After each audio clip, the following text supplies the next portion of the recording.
Hello students, I'm again with you to discuss the next topic, which is codominance. Student, here the topic is itself the meaning of the process. I think you all may able to understand about the word codominance. Student, actually here the two dominant alleles may express together. That's why this law is known as law of codominance, and this has been seen in ABO blood grouping in humans. So that's why I have prepared this topic to discuss with you all, which is very important, not only for the point of examination, but for to understand about the blood grouping and the genotypic expressions which we have got from our parents. So students, let's begin the topic, which is codominance. The alleles which are able to express themselves independently even when present together. Here alleles may be of dominant. Student, you all know about dominant alleles and recessive alleles. Actually the dominant alleles are the alleles which may express themselves in F1 generation. So here alleles may express together independently are called codominant alleles. Way allele जो एक साथ appear होंगे उन alleles को कोडोमिनेंट alleles कहेंगे, और जो biological phenomena है इस प्रोसेस को हम कोडोमिनेंस कहेंगे. तो चलिए आगे बढ़ते हैं और इस कोडोमिनेंस लॉ को एक एग्जांपल के द्वारा हम समझ लेते हैं. बच्चों, तो ये कोडोमिनेंस का जो लॉ है उसको हम ABO जो ब्लड ग्रुपिंग है उससे लिंक करते हैं. आपने ABO blood grouping, RH factor blood grouping के बारे में पढ़ रखा है. तो चलिए स्टार्ट करते हैं. देखेंगे ABO blood group has controlled by gene A. Student, you all know that a number of genes are present in our genetic makeup. So here in the same way gene I controls the ABO blood grouping. और एक चीज़ और जो इससे link करनी है मुझे, gene I के यहाँ पे आप मोर देन 2 एलील्स देख सकते हैं जिसको हम मल्टीपल एलील्स भी कहते हैं. बच्चों, मैंने यहाँ पे मेंशन किया हुआ है कि what are the 3 alleles of gene I. तो जीन आई के 3 एलील्स आप देखेंगे यहाँ पे IA, IB एंड IO कहें या स्मॉल आई कहें.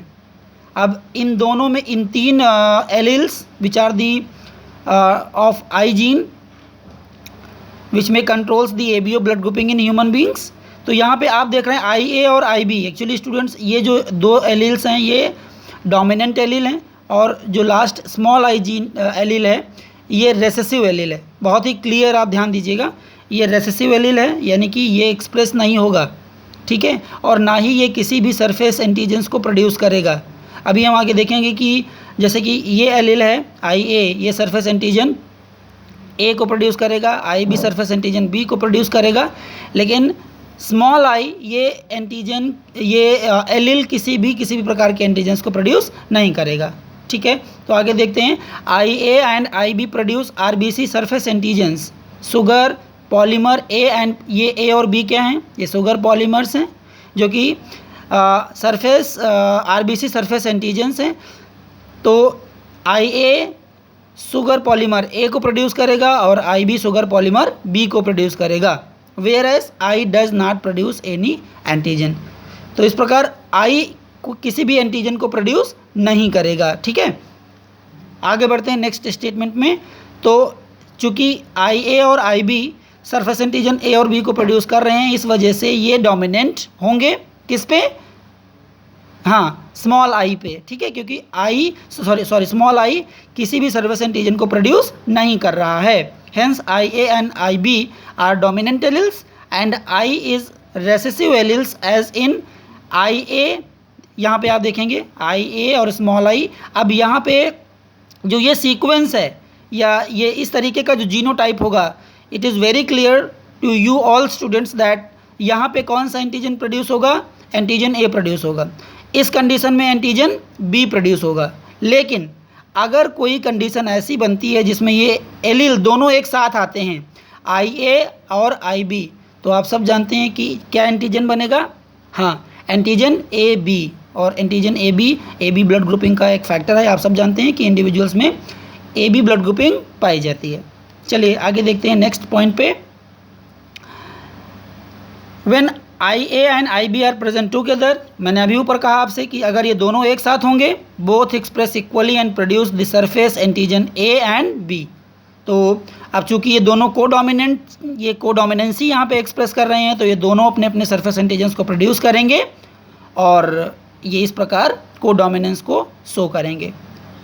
Since humans are diploid, each person possesses any two of 3 I gene, हम सब डिप्लॉयड बॉडी हैं, तो ये आई जीन के सिर्फ 2 एलील्स हमारे बॉडी में हो सकते हैं, एक साथ 3 एलील्स नहीं आएंगे बच्चों, ध्यान देंगे।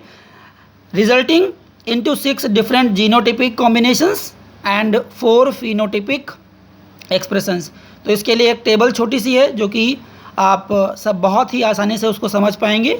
ABO blood grouping, gene I जो कि एबीओ ब्लड ग्रुपिंग को एक्सप्रेस करने के लिए रिस्पॉन्सिबल है। I A allele, I B allele surface antigens A और बी को प्रोड्यूस करेंगे। एलील आई, स्मॉल आई किसी भी सरफेस एंटीजन को प्रोड्यूस नहीं करेगा। ये सब चीज़ें आप इस कॉन्सेप्ट को ध्यान रखेंगे। 2019-20 में भी इस कोडोमिनेंस से क्वेश्चन आया है, टेस्ट क्रॉस से भी क्वेश्चन आया है, लॉ ऑफ डोमिनेंस से भी आया है बच्चे। तो हर बार इस यूनिट से, इस टॉपिक से क्वेश्चंस बोर्ड एग्ज़ाम में आए हुए हैं। इस वजह से ये टॉपिक बहुत ही इम्पॉर्टेंट है आपके लिए। इस फेनामेना को, इस रूल को समझना बहुत ही ज़रूरी है आपके लिए। तो चलिए देखते हैं टेबल जिसमें हम आपको जीनोटिपिक एक्सप्रेशंस और फिनोटिपिक एक्सप्रेशंस को समझाएंगे। Yes students, here you could see a table is given in front of you. Here you could see that what allele we have got from parent 1 or parent 2. We all are the combinations of 2 parents. That's why here I have written the all alleles which may be there from different 2 parents. यहाँ पे आप देखिए allele आई ए और आई ए लिखा हुआ है। अगर हम ये 2 एलील 2 डिफरेंट पेरेंट्स से पाते हैं तो जीनोटिपिक कॉम्बिनेशन क्या बनेगा, आई ए और आई ई, और इस कंडीशन में सरफेस एंटीजन ए प्रोड्यूस होगा। बच्चों ये बात ध्यान रखेंगे आप। यहाँ पे देखिए कोई ब्लेंडिंग नहीं है या कोई दूसरे प्रकार का एलील नहीं है, दोनों पेरेंट्स से सेम एलील यानी होमोजाइगस कंडीशन आप इसको कह सकते हैं एक तरीके से। तो सरफेस एंटीजन ए प्रोड्यूस हो रहा है। दूसरी सिचुएशन में आप देखिए एलील आई ए और एलील आई बी, एक पेरेंट से एलील आई ए मिल रहा है और दूसरे पेरेंट से एलील आई बी मिल रहा है और जीनोटिपिक कॉम्बिनेशन बन रहा है आई ए आई बी। यहाँ पे आप देखिए आई ए आई बी। अब चूंकि ये दोनों डोमिनेंट एलील्स हैं तो सरफेस एंटीजन आई ए प्रोड्यूस करेगा, आई बी बी प्रोड्यूस करेगा, और इस तरीके से जो फेनोटाइपिक एक्सप्रेशन बनेगी वो क्या होगी, ए बी होगी। ठीक है, ए बी। आगे देखते हैं तीसरी कंडीशन में क्या हो सकता है। चूँकि आई जीन के 3 एलील हैं तो तीसरे एलील की भी हम बात कर लेते हैं, आई ए और स्मॉल आई। आप सब जानते हैं इस तरीके का कॉम्बिनेशन क्या बनाएगा जीनोटाइपिक एक्सप्रेशन, आई ए और स्मॉल आई। अब चूंकि स्मॉल आई रेसेसिव एलील है तो किसी भी प्रकार के एंटीजन को ये प्रोड्यूस नहीं करेगा।